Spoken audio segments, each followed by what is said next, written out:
Bienvenue une fois de plus à notre bulletin d'information de Magnificat.tv consacré à l'actualité de l'Église. Nous sommes aujourd'hui le mercredi 29 mars 2023. Voici les titres de notre journal. Le pape a demandé aux prêtres de passer plus de temps dans les confessionnaux et de ne pas y faire de psychanalyse, mais d'être miséricordieux. Le procureur qui enquêtait sur les allégations de collaboration de Benoît XVI avec les prêtres pédophiles a décidé de clore définitivement le dossier. L'Église a dénoncé auprès des Nations Unies le fait qu'un chrétien sur 7 dans le monde est persécuté pour sa foi, mais rien n'est fait pour y remédier. L'évêque d'Anvers a déclaré qu'en Belgique, les couples homosexuels sont bénis avec l'autorisation explicite du pape. Les cardinaux Burke et Müller ont demandé au pape de prendre des mesures à l'encontre des évêques qui ont approuvé les orientations du synode allemand. Plus de prêtres au confessionnal et plus de temps consacré à l'écoute des confessions. Telle est la demande du pape au clergé du monde entier. Le pape François a reçu les participants au cours du forum interne promu par la pénitencerie apostolique. Le pontife a demandé que les confessionnaux ne soient jamais vides et a souligné que les prêtres ne devraient pas agir en tant que psychiatres ou psychanalystes. Le pape a souligné l'importance d'éviter de gronder ceux qui viennent recevoir le don de la réconciliation ou de donner une pénitence qui ne peut plus être faite. Si quelqu'un n'a pas envie d'être un donneur de miséricorde, qu'il n'aille pas au confessionnal, a-t-il déclaré. Le pape a souligné qu'il n'est pas possible, surtout en ce temps de carême, de permettre que l'on néglige l'attention dans l'exercice de la charité pastorale qui s'exprime de manière concrète et éminente, précisément dans la pleine disponibilité des prêtres sans aucune réserve à l'exercice du ministère de la réconciliation.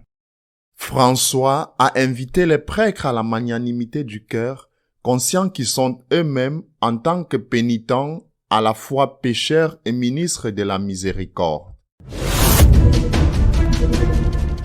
Le parquet de Munich a définitivement clos la procédure engagée contre Benoît XVI pour collaboration indirecte présumée avec les prêtres pédophiles.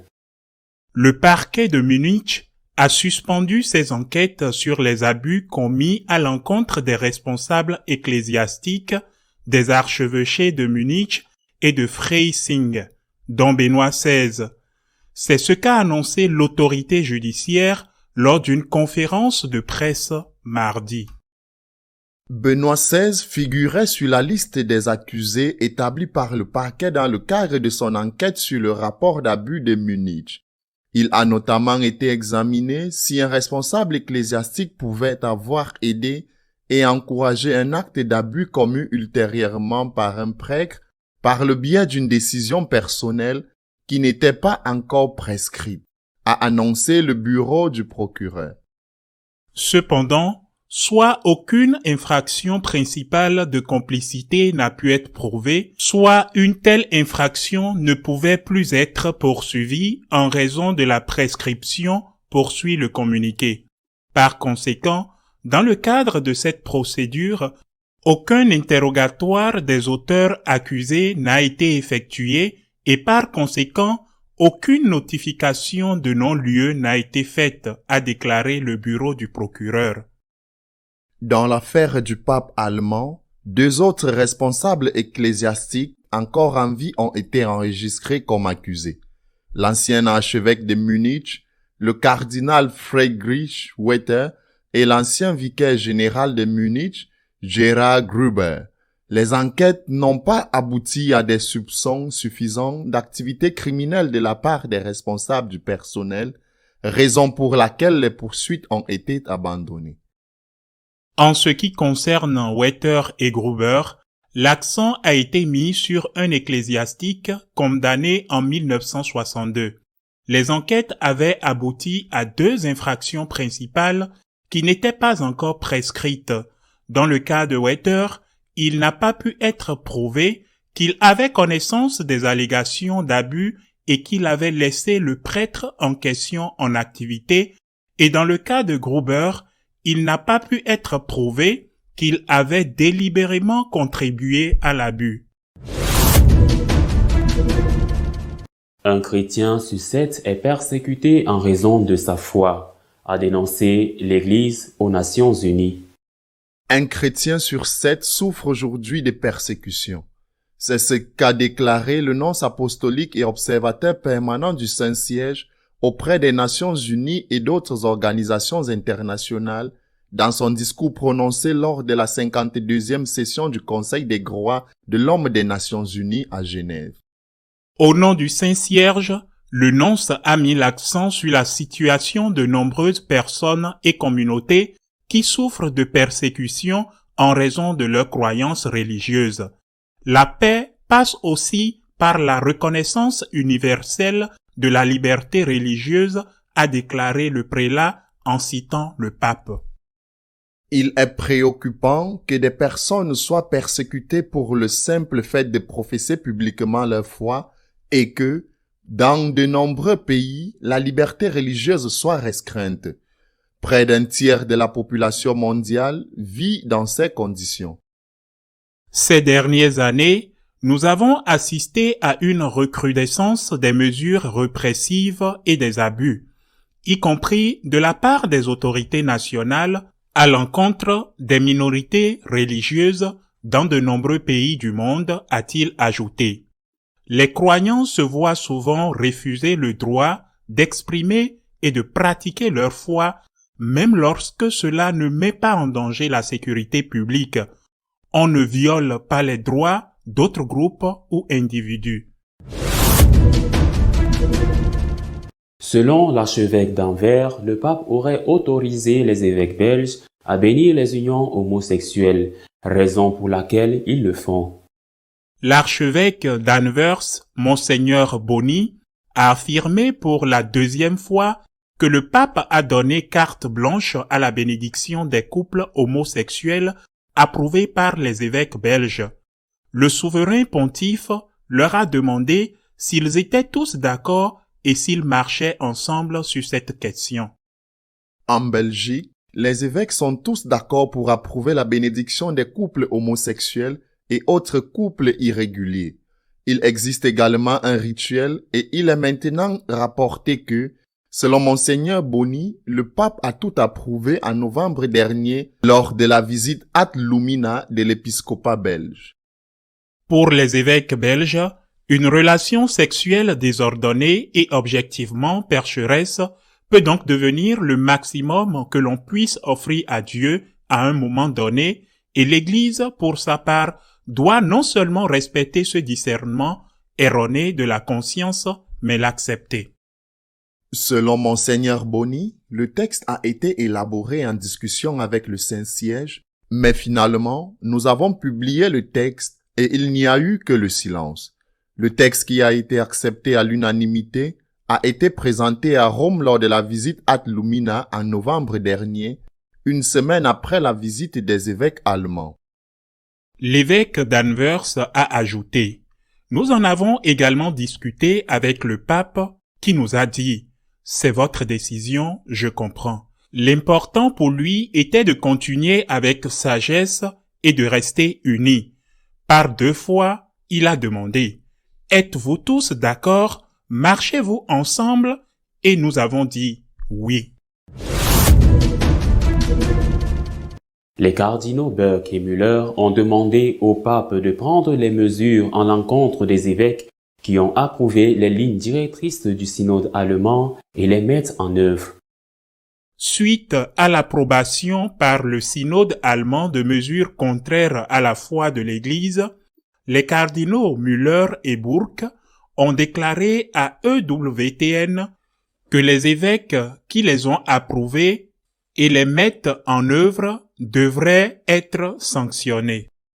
Il doit y avoir un procès et ils doivent être condamnés et démis de leurs fonctions s'ils ne se convertissent pas et n'acceptent pas la doctrine catholique, a déclaré Monseigneur Müller au cours de l'entretien. Il est très triste qu'une majorité d'évêques ait explicitement voté contre la doctrine de l'Église catholique et de toute notre pensée chrétienne, contre la Bible, la tradition apostolique et la doctrine définie de l'Église catholique, a ajouté le cardinal. Le cardinal Müller a déclaré que les laïcs et les évêques qui ont soutenu ces résolutions dans la voie synodale allemande sont influencés par cette idéologie LGBT et woke, qui est matérialiste et nihiliste. Il est absolument blasphématoire de bénir les formes de vie qui sont, selon la doctrine biblique et ecclésiale, un péché, car toute forme de sexualité en dehors d'un mariage valide est un péché et ne peut être bénie, a-t-il déclaré. Monseigneur Burke a exhorté le Vatican à sanctionner les évêques qui ont voté en faveur de la bénédiction des unions homosexuelles. Qu'il s'agisse d'un enseignement hérétique ou d'une apostasie, ce sont des péchés contre le Christ lui-même, donc de la nature la plus grave. Le code de droit canonique prévoit les sanctions appropriées. Monseigneur Burke a également évoqué les critiques formulées à l'encontre de ceux qui s'opposent à de telles réformes, affirmant qu'ils s'opposent au pape. Nous sommes ceux qui aiment le pape et qui essaient de l'aider à mener à bien sa mission, alors que ces gens qui ignorent simplement ce que Rome leur dit, ce que le siège de Pierre leur dit, montrent qu'ils n'ont aucun respect pour lui et sont les véritables ennemis du pape, a-t-il déclaré. Notre éditorial de cette semaine est exclusivement consacré à un commentaire sur le parallèle entre la réaction de l'Église à l'hérésie de Luther et la réaction au synode allemand. Ce qui se passe en Allemagne après la conclusion du synode des évêques et la mise en œuvre de certaines des choses qui ont été approuvées, par exemple la bénédiction de toutes sortes de couples qui ne sont pas mariés dans l'Église, y compris les couples homosexuels. Ce qui se passe en Allemagne ressemble de plus en plus à ce qui s'est passé avec l'hérésie de Luther. Luther a affiché les thèses d'indulgence, les 95 thèses sur la porte d'église de Wittenberg, l'église de tous les saints, en 1517. 2 semaines plus tard, juste 2 semaines plus tard, grâce aux moyens de communication qui commençaient déjà à l'époque à atteindre leur apogée, l'imprimerie. 2 semaines plus tard, les thèses étaient déjà connues dans toute l'Allemagne. Et 2 mois plus tard, juste 2 mois plus tard, ces thèses étaient répandues. Elles étaient déjà connues dans toute l'Europe. Et pourtant, le Vatican, Rome, le pape n'a pas agi. Pourquoi ? Pour 2 raisons. Ce sont des choses que disent les historiens et ils sont tous d'accord. D'une part, le mépris du personnage. On ne lui a pas donné d'importance. On n'a pas considéré ses capacités intellectuelles, qui étaient grandes. Il était docteur. Il avait été nommé docteur en Bible. Et on l'a méprisé en pensant que c'était n'importe qui. Léon X a dit « Ces thèses ont été écrites par un ivrogne allemand qui, dès qu'il sera sobre, les dédaignera. » Ce qui n'a pas été le cas. Ils n'ont pas su à qui ils s'adressaient. Mais ce n'est pas tout. Ils ne connaissaient pas la réalité politique de l'Allemagne. Ils n'avaient aucune idée du profond sentiment nationaliste qui régnait en Allemagne et en même temps d'un certain complexe de supériorité. De nombreux nobles et citadins allemands souhaitaient ardemment être indépendants de l'empereur, ne pas être sous sa tutelle, et d'un point de vue religieux, être indépendants de Rome. 2 ans après le début du schisme, avec, si l'on peut dire, les thèses de Wittenberg, des étudiants sont allés à l'université de cette ville, des étudiants de toute l'Europe, qui sont allés écouter Luther, qui donnait toujours des cours dans cette université. 2 ans s'étaient écoulés et Luther était toujours professeur à cette université avec un succès grandissant. Ce n'est qu'en 1520, 3 ans plus tard, lorsque Luther écrit aux nobles chrétiens de la nation allemande, et là, on a commencé à s'inquiéter. Cette même année, 1920, Charles Ier d'Espagne est élu empereur, Charles V en ce moment en Allemagne. Ce livre, ce pamphlet a été décisif pour les effrayer, entre autres choses parce que dans ce pamphlet, il dit que le pape est un antéchrist et prône également la suppression du célibat. Des choses similaires, non pas sur l'antéchrist, mais sur la suppression du célibat, similaires au synode allemand.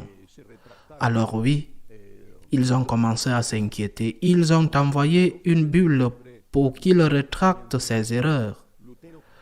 Lorsque Luther a brûlé publiquement la bulle le 12 décembre 1920, ils ont compris qu'il n'y avait pas de retour en arrière possible.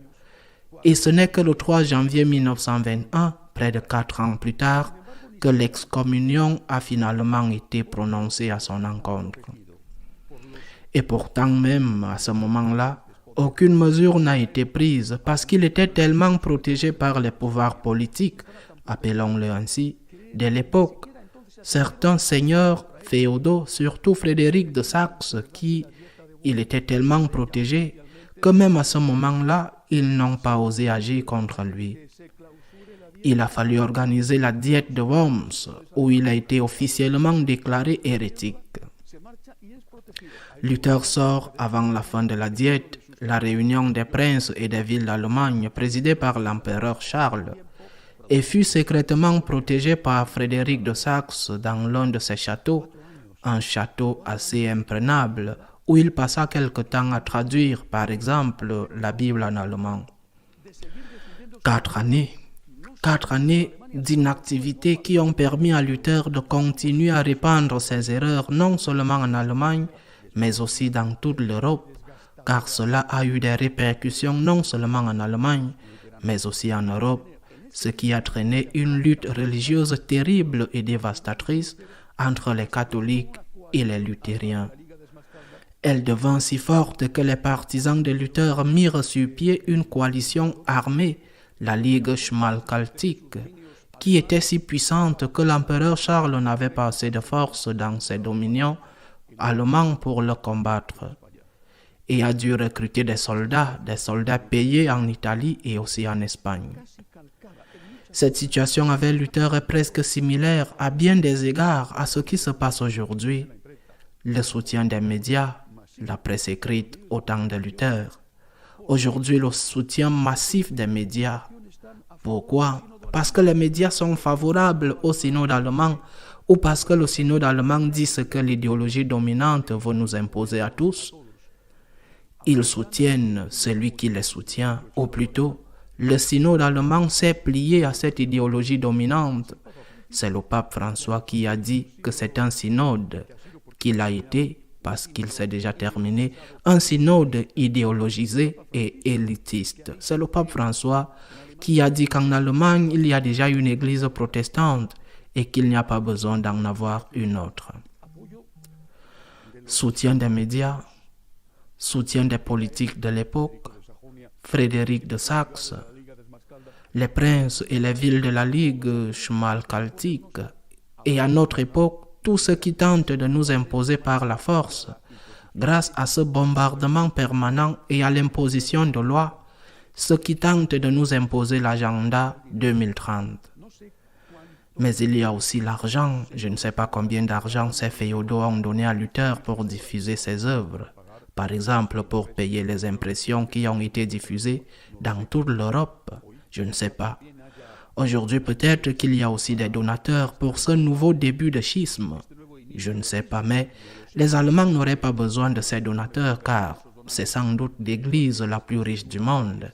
Grâce à l'impôt religieux que les catholiques doivent payer s'ils ne veulent pas être excommuniés, c'est-à-dire qu'ils ne peuvent pas recevoir le baptême, ils ne peuvent pas recevoir la confirmation, le baptême pour leurs enfants, par exemple. Ils ne peuvent pas célébrer de funérailles. Et je ne dis pas qu'ils ne peuvent pas se confesser parce qu'il est très difficile de se confesser en Allemagne parce qu'il n'y a pratiquement pas de confesseurs. 3 similitudes entre hier et aujourd'hui: le soutien des médias, le soutien politique, l'argent en abondance.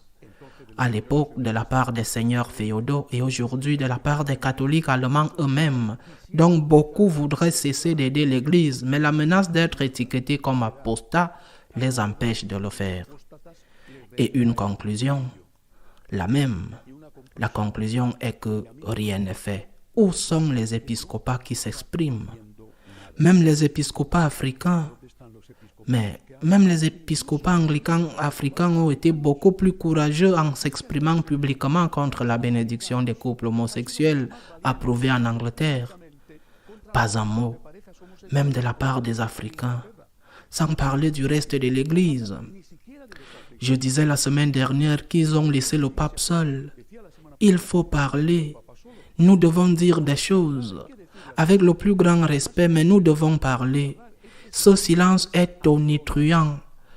Silence, soutien de l'extérieur, soutien de l'intérieur avec de l'argent et laisser les choses se faire. Laisser les choses continuer à fonctionner comme si rien ne s'était passé. Exactement ce qui s'est passé entre 1517 et 1521. 4 années qui ont été décisives. Et quand le moment est venu d'agir, ils ont agi trop tard. C'est peut-être ce qui se passe aujourd'hui. Trop tard. Espérons que ce ne soit pas trop tard pour que cela devienne irrémédiable et que le schisme s'enracine. Rendez-vous la semaine prochaine, si Dieu le veut. Si vous souhaitez être au courant de ce qui se passe dans l'Église, vous pouvez le faire à travers notre page d'information Magnificat.tv. Nous continuerons à vous tenir informés de ce qui se passe dans l'Église. À nous revoir la semaine prochaine, si Dieu le veut.